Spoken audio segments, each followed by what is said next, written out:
Sa nakaraang video ay ipinakita na nagsabi ang ating bida ng isa lang itong game. At kinagat ang labi nito sa galit ng nakita nito. At sa pagpapatuloy ng ating kwento ay ipinakita na mayroong mga paa na wala ng isang sapatos at may mga dugo na tinakpan ng tela. At napasabi ang ating bida ng lahat ng ito ay mga graphics lamang at mga ilusyon. Habang nagngingit-ngit sa galit sa mga nakita niyang mga bangkay ng mga batang warriors ng Jin family ng Taiyuan. At dumating ang Laser family head at tiningnan ng bangkay ng isang warrior at halos masuka ang ating bida sa nakita nito. At nagsabi ang Laser family head ng kasalanan ko ang lahat na ito dahil umabot sa ganito ang mga batang ito na walang alam sa martial arts. At may nagsabing ito ang katotohanan ng giyera, Laser family head. Mananalo o matatalo ay parehong mawawalan. At nagsabi ito ng ang family head ng Mount Heng Sword Sect na kilala sa tawag na Blade of Blood na si Lee Chonbek ay familiar sa mga paraan patungkol sa giyera. Dahil nabuhay ito dati bilang isang palaboy. At ang nagsabi pala nito ay ang head elder habang nakahawak ito sa balbas nito. At nagsabing at makikita mo ito kung paano nito trinato ang mga batang ito. At napasabi ang ating bida ng kung ikokonsidera ang sitwasyon ngayon ay dapat hindi ito nagsasalita ng ganyan. At tumigilid ang Laser family head at nagsabing pakiusap magdahan-dahan ka sa pananalita mo, ang mga batang ito ay parte na pamilya natin. At sinagot ito ng head elder ng hindi. Itong mga batang ito ay walang pinagkaiba sa mga warrior. At marami pang hindi mabilang na kamatayan na katulad nito ang darating. At posibleng nangyayari na ito ngayon habang nag-uusap tayo. At galit na galit ang Laser family head na nagsabing, head elder. At nagsabi ang head elder ng, alam mo naman siguro na mangyayari ito, di ba? At hindi nakapagsalita ang Laser family head sa narinig nito. At nagsabi ang head elder ng, Shanyin, Yingxian, Shuojo ang mga lugar na ito ay napakalapit sa Mount Heng Sword Sect. Ang ibig sabihin ay ito lamang ang mga lugar na pwede silang unang umatake. At talagang alam mo yan di ba? At alam mo na walang magagawa ang messenger pigeon pero nagpadala ka pa rin ng isa at dahil yan sa guilt na nararamdaman mo. At napasabi ang Laser family head ng, pero yan. Ngunit nahinto ito na nagsabi ang head elder ng, hindi ako pumunta dito para pag-alitan ka dahil ginawa mo ang tama. At napasabi ang Laser family head ng, gusto ko. Ngunit napahinto ito dahil sa guilt na naramdaman nito. At nagsabi ang head elder ng kakasimula pa lang ng giyera at ang lahat ay merong mga katumbas na halaga at huwag mo sanang kalimutan na ikaw ang Laser family head ng Jin family ng Taiyuan. At responsibilidad mong pakainin at turuan ng mga tao mo. Habang inilagay ng Laser family head ang isang kamay nito sa mukha sa pagkadismaya at galit na naramdaman sa sarili nito. At nagsabing nakakainis pero tama ang head elder sa mga ganitong oras ay dapat mag-focus lang ako dito. Habang nakatulala lang ang ating bida na nakatingin sa mga ito. At napasabi sa sarili nito ng, sa tingin ko kung magiging payapa ang lahat ay magiging kalaban nito ng katahimikan, pero sa mga oras na ganito ay isa ito sa mga pwedeng malapitan. At ito ay nakakapagpapagaan ng pakiramdam. At nagkatinginan ng ating bida at ang head elder, at nagsabi ang head elder ng, andito rin pala ang third young master, at sinagot ito ng ating bida ng, noo, isang karangalan po ang makita kang muli head elder, at napakamot ng ulo. At nagsabi ang head elder ng, merong kumakalat na interesting na rumor kamakailan at naniniwala akong ito ay ang Sleeping Dragon of Shanxi. Habang seryosong tumingin sa ating bida. At napasabi ang ating bida ng erg, na pinagpapawisan dahil sa takot at kaba na naramdaman nito sa pagkatitig ng head elder. At nagsabi ang head elder ng, pero ang taong ito ay merong lakas na konektado sa Panginoon ng Impyerno at nagawang tapusin ang walang hiyang leader ng mga bandido na kilala sa pangalang Jansam ng Thousand Strength. At napasabi ang ating bida ng, at pakunwaring umuubo dahil sa narinig nito. At nagtanong ang head elder ng, may sipon ka ba? At sinagot ito ng ating bida ng, hindi po ganon. Medyo giniginaw lang ako, at napasabi sa sarili nito ng, nang marinig ko ito mula sa bibig ng head elder, ay nakakahiya pala ito pakinggan. At napasabi ang head elder ng, task, paano mo mapapatunayan ang sarili mo sa ganyang kainang katawan? At napahaay, ang ating bida na tatawa sana ngunit huminto ito. At nagsabing, parang mali ata ang narinig ko. At nagsabi ang head elder ng, kung totoo ang rumor na iyon, ay naniniwala ako na ang isang tulad nito na galing sa main family ay importante na dapat sumali sa frontline sa mangyayaring giyera. At napasabi ang ating bida ng, hindi, na para bang gumuho ang lupa na inaapakan nito sa narinig. At nagsabi ang head elder, ano sa tingin mo, Laser family head?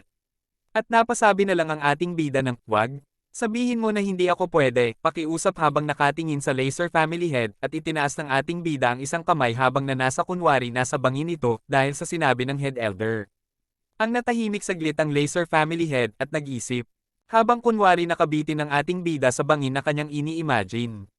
At nagsabi ang Laser Family Head ng, ako din, naniniwala akong malaking tulong iyon sa atin at tumingin sa ating bida. At ang ating bida at kunwaring nahulog sa bangin na kanyang ini-imagine. Dahil parang nahulog din siya sa bangin sa mga narinig nito. At merong message notification na lumabas na nagsasabing merong bagong quest at ito ay nagsimula na. At nagsabi ang ating bida ng, ang Head Elder, ay gusto talaga nito akong i-assign sa combat force na under sa direktang gabay ng mga elders. Pero dahil sa hindi talaga sang-ayon si Jin Wikian, ay nagpapasalamat akong napunta ako sa ibang posisyon. At merong quest notification na lumabas at ito ay may titulong Leader of the Bodyguard na isang reconnaissance team. At nagsasabi na, ikaw ay pinili bilang leader ng Bodyguard Reconnaissance Team. At simula ngayon, ay dapat mong pamahalaan ang iyong mga tao at tapusin ang misyon na dapat makilala ang iyong pangalan sa labanan. At ang rank ng quest ay, Repeatable Quest. Ang restriction ay para lamang sa ating bida, at ang objective ay dapat makaipon ng 100 merit na kasalukuyang wala pang naipon ng ating bida. At ang reward question mark. At kapag nag-failure ay, question mark din. At napasabi ang ating bida ng at dahil hindi klaro kung ano ang kahihinatnan kapag nag-fail ako ay, hindi maganda ang pakiramdam ko dito. Pero dahil nasa reconnaissance team lang ako, siguro hindi naman ito ganun kadelikado. Alam ko laro lang ito, pero hindi pa rin mawala sa isip ko ang mga patay na katawan ng mga batang iyon. At katagalan ay parang tunay na tao na rin ang mga NPC na ito. At parang napasailalim na ako ng game na ito. At sa kaso ko ngayon ay, merong 5 tao na naka-assign sa pangangalaga ko ngayon. Hindi ko alam kung temporaryo lang ang mga ito o kaya inilipat mula sa ibang grupo, pero parang kinakabahan ang mga ito. At ini-open ng ating bida ang Chi-Sense at nakita ng ating bida ang mga level ng mga ito. Sa kaliwa ay si Joyem na level 14, at sa kanan naman ay si Mahyunyo na level 14 din, at sa gitna ay si Gi Chonji na level 13, at ang pinakabata ay si Han Yep na level 13, at nagbigay galang ito, at nagsabing, isang karangalan na makilala kayo sa personal. At nasa pangangalaga yon na po ako, Group Leader, The Sleeping Dragon of Shanxi. At napasabi ang ating bida ng, at meron ding sobrang energetic na bata dito.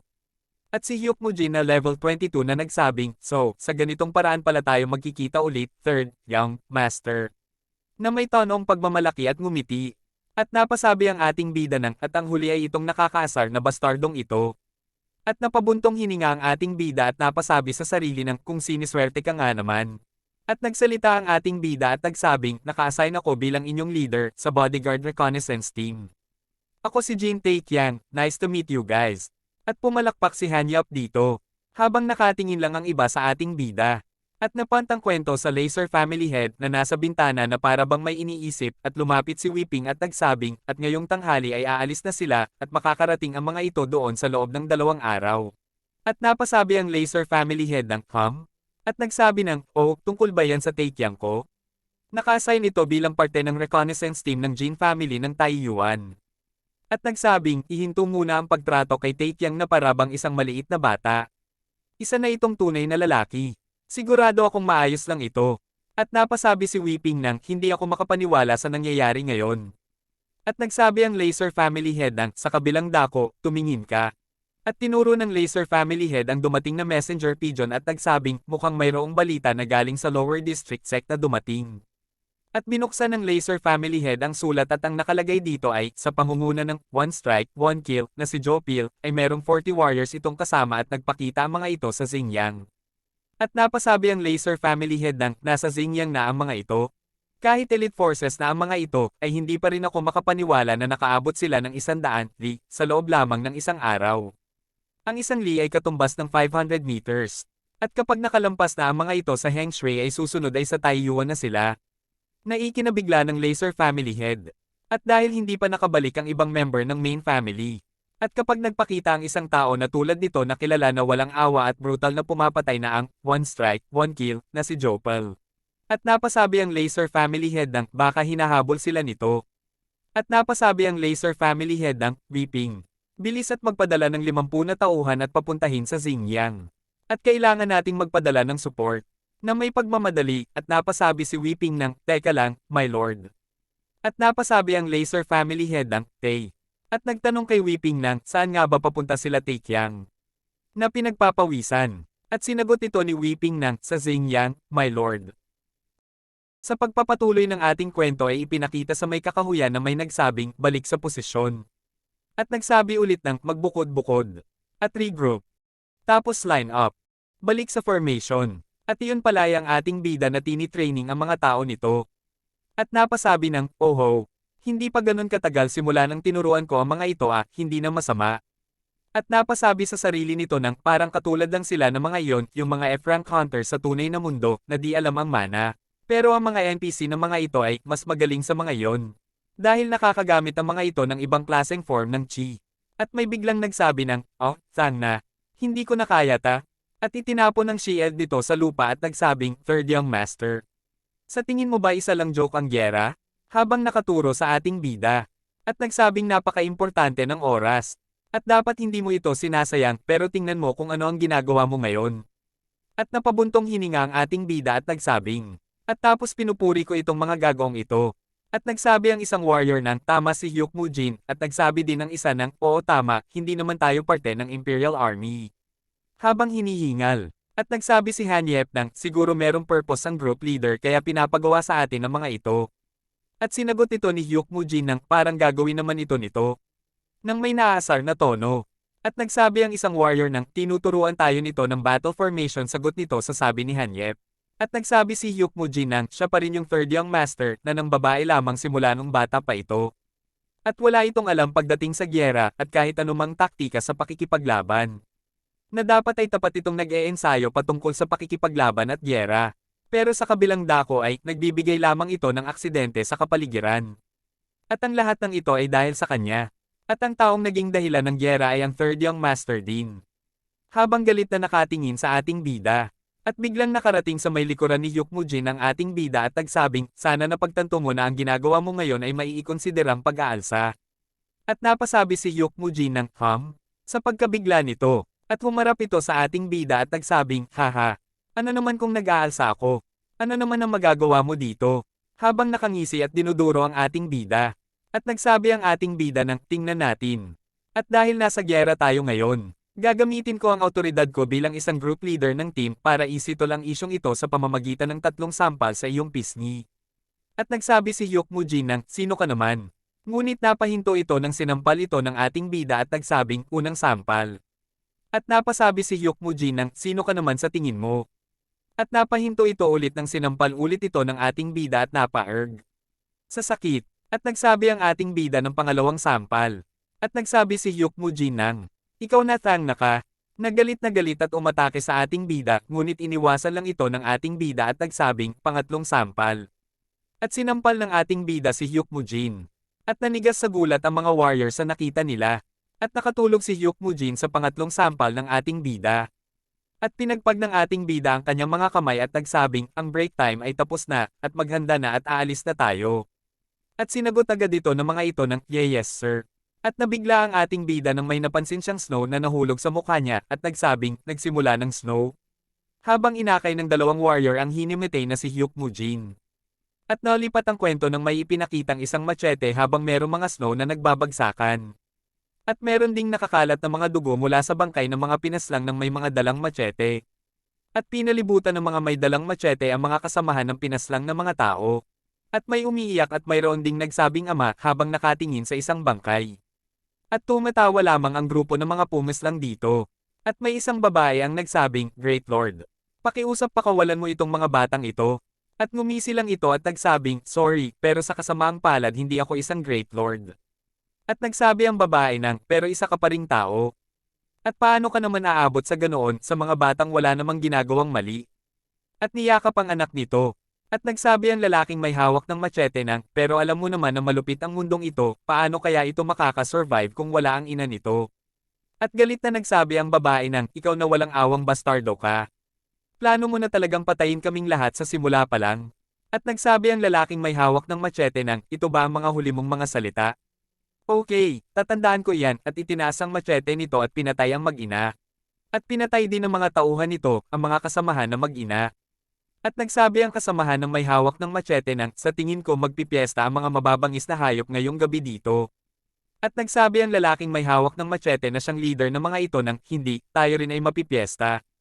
At nagsabing kung ang lahat ay matatapos ng maayos, siguradong makakakuha tayo ng 1,000 ginto.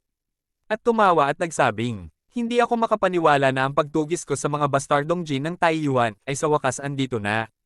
At nagsabi sa kasamahan nito ng, oh, yun bang mga pinatay natin, ito na ba ang huli sa mga ito? At sinagot ito ng kasamahan nito ng hindi great brother. At napasabi ang leader ng task, alam talaga ng mga ito kung paano tatakas. Ilan ba ang natira sa mga ito? At inilagay nito ang isang kamay sa may leeg. At sumagot ang tauhan nito ng merong isang warrior at 2 bata.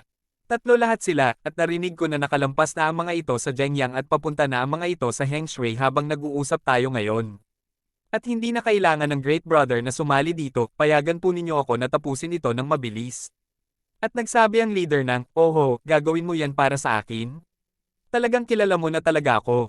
Okay, puntahan mo na at gawin mo na ito para sa akin. At sinagot ito ng kasama nito ng, yes sir.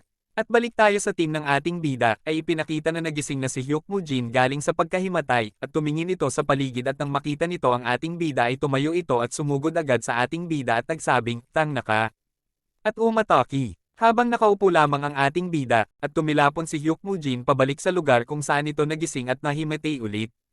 At napabuntong hininga ang ating bida at nagsabing, dahil ang klima ngayon ay nakakainis. Sa tingin ko di tayo makakaabot sa Zhengyang ngayong gabi.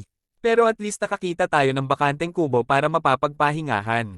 At lumapit si Han Yep sa ating bida at nagsabing, Group leader. At sinagot ito ng ating bida ng, Ang nagsabi si Han Yep ng, gusto naming malaman kung ano ba dapat ang gagawin namin sa bakanteng oras namin ngayon. At lumapit din ang ibang kasamang nito na may kinang ang mga mukha sa paghanga sa ating bida habang naghihintay sa tugon ng ating bida. At nagsabi ang ating bida ng, gusto pa ba ninyo ng training? At yumango ang mga ito sa tuwa ng may kinang sa pamumukha ng mga ito. At napangiti ang ating bida sa tuwa ng reaksyon ng mga ito. At nagsabing, kayo talagang mga bastardo kayo, kunin ninyo ang mga sandata ninyo at pumunta sa labas. At si Hyuk Moo Jin ay sa loob lamang. At lumabas na mga ito at may nagsabing, ang ginaw. At nagsabi din ng isa ng, wow, mayroong napakaraming snow. At napasabi ang ating bida ng, tingnan mo itong mga bastardong ito, talagang hindi gusto ng mga ito ang mag-training sa simula, pero ngayon talagang nagmamakaawa na ang mga ito para dito. At nagsabing, as expected. Halip na utusan ng mga ito ng 100 beses, ay mas maganda talaga kung bibigyan ng mga ito ng mabilisang pambubugbog. At tumawa na may mukhang parang demonyo. At may sumigaw at nagsabing, group leader, merong bata na malapit dito At tiningnan nito ng ating bida at nagsabing, ano ang ibig mong sabihin? At bakit magkakaroon ng bata sa kalagitnaan ng kagubatan? At napasabi ng, seryoso ka nga talaga. At may nagsabing, sino yan? At meron ding nagsabing, dito kaya yan nakatira sa kubo? At napasabi ang ating bida ng, meron akong masamang pakiramdam patungkol dito At bakit pakiramdam ko parang merong malaking pangyayari ang magaganap ngayon? Ano kaya ang susunod na mangyayari sa ating bida? At kaya naman kung gusto mong subaybayan ng ating kwento huwag mong kalimutang i-click ang notification bell pagkatapos mong mag-subscribe.